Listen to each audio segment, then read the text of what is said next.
cuma gue doang. Beberapa dari kalian pasti pernah ketemu sama orang yang kita nggak kenal, kita juga nggak ngapa-ngapain.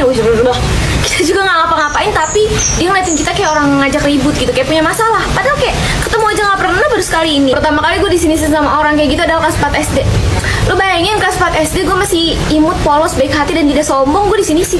Udah gitu bukan sama sepantaran gue, sama mbak-mbak yang umurnya kayak udah 20 tahunan. Ini kejadian waktu gue baru balik Sanggar. Jadi kan gue dulu sempet Sanggar di Pala di The Mall. Nah gue sama mak gue berbalik nih kan sore-sore naik angkot, karena kita berdua tidak bisa naik motor ataupun naik mobil. Jadi kita tim angkot. Siapa yang tim angkot? Nah gue duduknya itu di ini mak gue nih, gue di sini mbak-mbaknya, di sampingnya nih yang langsung supir. Tau gak sih? Pernah naik angkot gak sih kalian? Nggak pernah. Yaudah kita beda kasta. Oke. Nah duduk gabut kan nih, gue lagi di perjalanan karena lumayan jauh nih dari The Mall ke rumah gue. Ngeliat sekeliling, terus gue ngeliatin bawaan mbak samping gue ini. Nah si mbak ini bawaannya banyak, dan di tasnya itu ada gantungan tas gitu yang bulu-bulu gitu kayak gemas gitu kan. Nah gue ngeliatin tuh gantungannya lucu soalnya kan. Gue liatin si mbaknya kan sadar nih, dia ngeliatin gue langsung sinis. Orang mah kayak ngeliatin biasa dulu gitu, make sure dulu kayak ini bocil ngapain samping gue kok ngeliatin tas mulu. Ini enggak, langsung ngeliatin gue sinis yang kayak diliatin atas ke bawah, terus habis langsung gitu, dan dia langsung narik beberapa barangnya yang mepet ke gue nih buat menjauh dari gue. Kayak hah, gue bingung gitu, kayak hah, gue megang barang lu aja kagak gitu. Gue berasa maling di situ. Bahkan di situ tuh mak gue sampai sadar gitu, sampai nanya ke gue kayak, kamu ngapain kok diliatin sinis banget sama samping kamu gituin kan. Terus gue kayak nggak tahu orang ngapa-ngapain. Gue bingung sendiri kan, gue jadi takut kan. Satu angkot juga pada ngeliat ke arah gue karena si mbak ini repot sendiri gitu, yang kayak geser-geser tasnya menjauh dari gue. Kayak ih anjir, gue berasa virus. Setelah itu kayak gue biasa aja sih, karena di situ kan gue kayak masih polos gitu kan, nggak ngerti apa-apa. Dan paling karena gue duluan turun, jadi gue kayak ngasih kenang-kenangan ke mbaknya. Jadi sebelum turun tuh gue peperin upil gue ke tas mbaknya.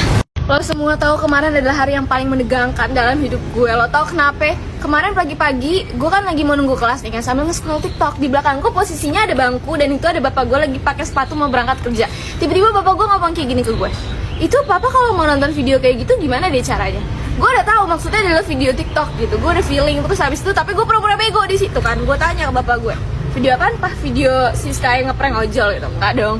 Gue bilang video apaan? Terus habis itu bapak gue ngomong, itu video di situ, itu kamu bikin konten di situ kan? Gimana caranya papa mau nonton konten kamu dong? Di situ gue langsung ngomong, nggak usah ditonton. Ngapain sih ditonton? Nggak usah. Di situ bapak gue langsung, oh nggak usah ditonton. Mungkin bapak gue berpikir gue malu gitu kan.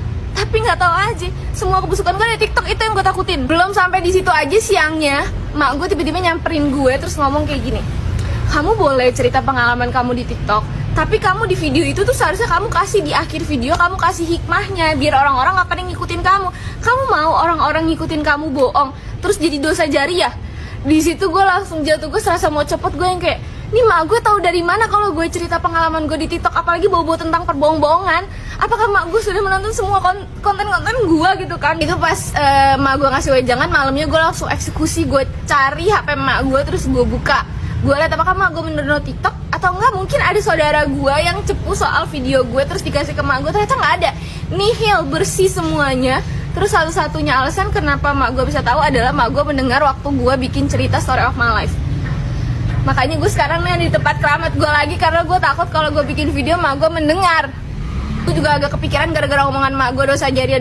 Gue jadi takut dosa gue udah banyak, jangan sampai nih makin banyak gara-gara gue cerita story of my life. Jadi buat lo semua yang udah nontonin konten-konten gue, terutama cerita yang tentang gue bohong ataupun perilaku gue yang sebenarnya nggak patut untuk ditiru, sebenarnya di setiap video gue selalu mention sih, entah di caption ataupun di videonya, jangan pernah ngikutin perilaku gue itu. Jadi mohon sekali buat lo semua yang udah nonton, jangan ngikutin ya guys. Kalian semua juga pasti udah bisa berpikir lah ya, mana yang baik dan yang bukan.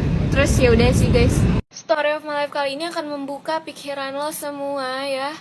Sebenarnya siapa nih yang harusnya sabar, gue atau dia? Ini kejadian waktu gue kelas 3 SD, berarti dia kelas 5. Terus pas bulan puasa, jam 3-an abis balik ngaji, ini tiba-tiba dia manggil gue dari dalam rumah. Gue lagi tiduran tuh kan, lemes ceritanya, lagi puasa. Pi, sini dulu. Dia ngomong gitu kan. Terus gue bilang, apaan sih? Mager banget gue buat gerak, lagi tiduran. Terus dia bilang, sini, lu gak akan nyesel, udah buruan sini. Ya udah, akhirnya gue samperin tuh dia. Gue kan pernah cerita kalau misalnya di depan rumah gue tuh ada rumah kosong. Nah dia tuh ngajakin ke situ. Gue bilang, ngapain anjir ke tempat sepi, lu mau ngapain? Gue enggak dong. Terus pas gue naik ke atas tangga, oh ternyata ada roti sama teh Arinda. Lu tau kan teh Arinda, teh gelas tuh yang gopean. Apa maksud nih? Gue langsung tanya dia. Terus dia senyum-senyum, udah nggak usah bilang siapa-siapa. Ih, oke kalau gitu ya udah. Akhirnya gue sama dia makan, bagi 2 rotinya, minumannya kan cuma segelas ya. Gue juga nggak tahu tuh dia duitnya dari mana, lagi puasa nyolong apa gimana nggak tahu deh, pokoknya tiba-tiba ada. Ya udah akhirnya kita sharing is caring kan. Di sela-sela gue lagi mukbang nih ya sama abang gue, tiba-tiba ada suara, "Woi, ngapain?" Mak gue antrit. Jadi mak gue udah memata-matai gue dari pas abang gue manggil gue. Nih dulu bekas kerja di bin apa gimana ya, Mak? Sampisnya adalah itu plastik roti ada di tangan gue, sedangkan Teh Arinda tuh lagi di lantai. Jadi abang gue nggak megang apa-apa gitu. Jadi pas mak gue nyamperin ke atas tangga, abang gue nengok ke gue gitu kayak, apaan maksudnya nih? Emang nggak ada yang benar, udah feeling kok tiba-tiba dia baik nawarin gue makanan. Oh ternyata dijebak gue. Pas mak gue dateng kan, akhirnya mak gue bilang, "Oh kok makan ya? Ini udah mau buka, bentar lagi kamu makan." Sia-sia tau nggak? Terus yang kayak gue bingung dong, karena ini yang ngajak bukan gue. Terus abang gue dengan entengnya, ayo pala. Sore-sore gabut ya sama gue juga. Mari kita cerita pengalaman memalukan gue yang baru banget kemarin terjadi. Jadi gue nih kalau misalnya berangkat ke kampus udah pasti naik Grab atau enggak Gojek. Dan gue tuh udah sekitar setahunan ini lebih sering bayarnya tuh pakai GoPay atau OVO. Jadi gue udah lama banget tuh bayar nggak cash lagi. Kemarin pas gue mau berangkat ke kampus, GoPay gue ini kurang saldonya, cuma 20 ribuan, sementara dari rumah gue ke kampus itu 30 ribuan. Ya udah, karena gue males top up nih, antri di ATM BCA itu ngantri lama, gue udah telat, jadi yaudah gue pakai cash. Sampai lah gue di kampus ya kan, buka helm karena udah telat, jadi kayak gue bilang makasihnya pun udah agak setengah mau balik badan gitu. Makasih ya Pak, langsung melipir ke sana. Terus itu posisi pagi-pagi jam 8, terus lagi rame gerbang UPN, terus satpamnya manggil gue gitu, neng gitu. Dalam hati gue, ih ada apaan nih satpam manggil gue gitu, kayak ih anjrit terkenal gue, sampai satpam aja tahu gue siapa. Dan pedenya gue nengok gitu kan, tadinya hampir saking pedenya gue udah mau buka masker aja gitu biar kayak sekalian orang-orang yang ada di gerbang juga tahu gue siapa. Untungnya enggak, gue mengurungkan niat itu karena gue belum touch up, gue mau make up. Terus gue nengok ke Pak satpamnya, terus habis itu satpamnya bilang itu dipanggil. Ternyata gue dipanggil sama Gojek gue. Pas gue nengok ke Gojek, itu kan posisi Gojek sama gue tuh udah lumayan agak jauh. Terus lo tahu, ternyata gue belum bayar.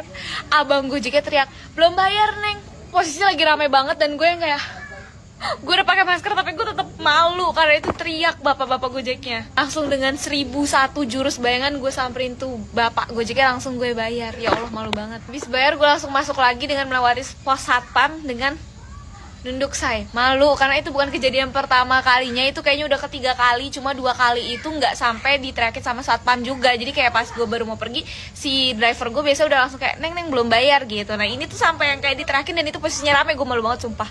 Udah gue nggak lagi